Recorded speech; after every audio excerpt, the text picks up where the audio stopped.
what are the areas for which the behavioral question tests us? First is conflict. They will see whether you get on with other people. Do you have the team player attitude? The second is authority. Will you respect your authority? Will you respect your employers? What is the point? Second. Yeah. Do you respect your employers? Third is ambition. Is he interested in career development? Are you looking for a growth there? Is there, if there is some opportunity, will you take on that opportunity, or you are very comfortable with where you are?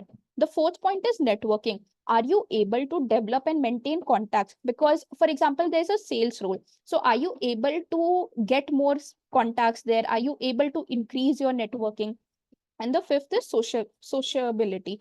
Are you able to mix easily with other people, other domains? If you have done a particular type of education, are you able to mix with other domains or not? So these are the following areas on which behavioral interview tests a candidate. Thank you.